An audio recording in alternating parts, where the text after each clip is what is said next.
রান্না করছো? এই কড়াই শাক পিঠলি। পিতলি? হ্যাঁ। ওটা কি দিয়ে হয়? ওটা মাছের মুড়ো দিয়ে আর দিয়ে হয় চাল বাটা দিয়ে, আদা বাটা দিয়ে। এই দেখো এইটা ওই মাছের মুড়ো? হ্যাঁ। জলটাও দিয়ে দেবে? হ্যাঁ, খুব ভালো হয়, হেভি লাগে খেতে, খেয়ে দেখবে।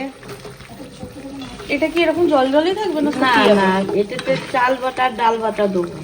ও, তারপর টেনে নেবে তাই? হ্যাঁ। আর কি করেছো?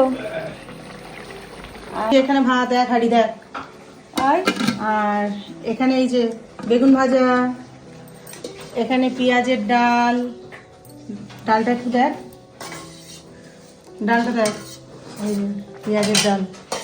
আর এখানে হচ্ছে এই যে ট্যাংরা মাছের তরকারি, বেগুন দিয়ে, সিম দিয়ে, পেঁয়াজ কলি দিয়ে। আমি খাবো না এটা।